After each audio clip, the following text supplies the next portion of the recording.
The Romance of a Busy Broker, by O. Henry, first published in 1906. Pitcher, who worked in the office of Harvey Maxwell, broker, usually allowed his face to show no feeling. This morning he allowed his face to show interest and surprise when Mr. Maxwell entered.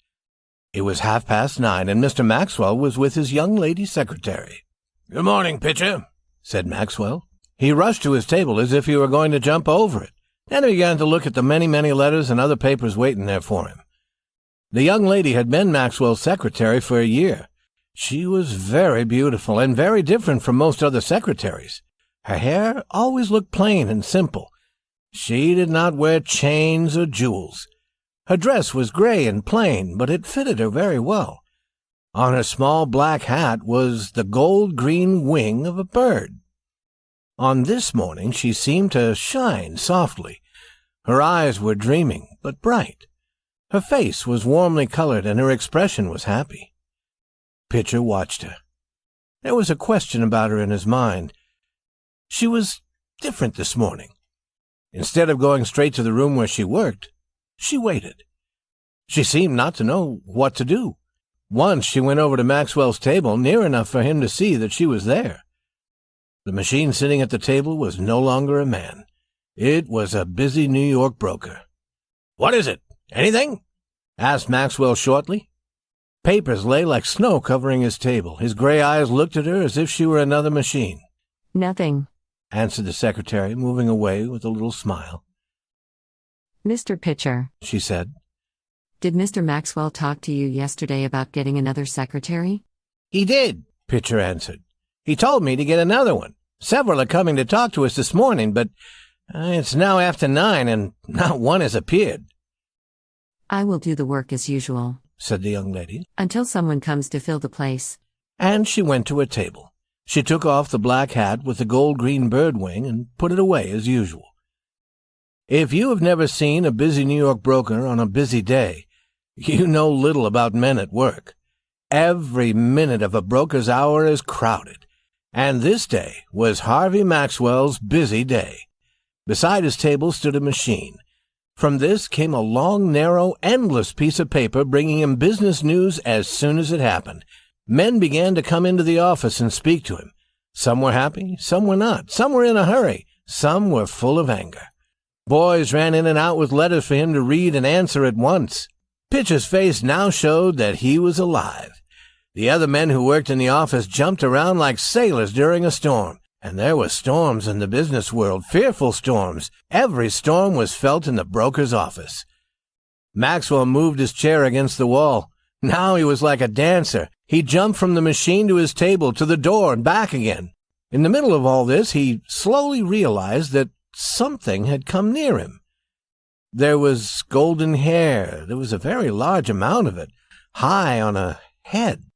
On top of the hair was a big hat covered with birds' wings. There was a long silver chain hanging from a neck until it nearly touched the floor, and among all these things there was a young lady. Pitcher was beside her to explain. "Lady for that job as secretary," said Pitcher. Maxwell turned half around with his hands full of letters and paper from the machine. "What job?" he asked. "Job as secretary?" Pitcher said again. "You told me yesterday to have someone sent here this morning." "Are you losing your mind, Pitcher?" said Maxwell. "Why should I tell you anything like that? Miss Leslie is a perfect secretary. She can keep the job as long as she wants it." To the young lady he said, "There is no job here." And to Pitcher he added this order, "Tell them not to send any more, and don't bring any more in here to see me." The silver chain left the office, hitting chairs and tables with anger as it went. Pitcher said to another man in the office that Maxwell was more forgetful every day. The rush of business grew wilder and faster. Maxwell was working like some fine, strong machine. He was working as fast as he could. He never had to stop to think. He was never wrong. He was always ready to decide and to act. He worked as a clock works. This was the world of business. It was not a human world, nor the world of nature. When the dinner hour was near, things grew quieter. Maxwell stood by his table with his hands full of papers and his hair hanging over his face. His window was open, for it was the time of the year when the weather was beginning to turn warm. and through the window came a soft, sweet smell of flowers. For a moment the broker was held there, without moving, for this smell of flowers belonged to Miss Leslie. It was hers, and hers only.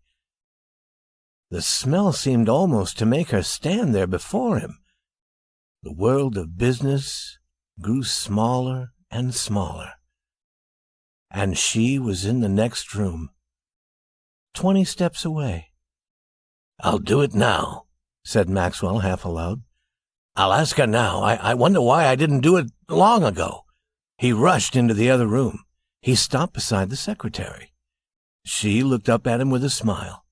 Warm color came into her face, and her eyes were soft and kind. Maxwell's hands were still full of papers. "Miss Leslie," he began quickly, "I have only a moment. I want to say something in that moment. Will you be my wife? I haven't had time to make love to you in the usual way, but I really do love you. Talk quick, please. I have to get back to my work." Oh, what are you talking about? Cried the young lady. She rose to her feet and looked at him round-eyed. "Don't you understand?" said Maxwell. "I want you to marry me. I love you, Miss Leslie. I wanted to tell you. So I took this moment when I wasn't too busy. But they're calling me now. Tell them to wait a minute, pitcher. Won't you, Miss Leslie?" The secretary acted very strangely. At first she seemed lost in surprise. Then tears began to run from her wondering eyes, and then she smiled through her tears, and one of her arms went around the broker's neck. "I know now," she said softly. "It's this business. It has put everything else out of your head. I was afraid at first. Don't you remember, Harvey? We were married last evening at 8, in the little church around the corner.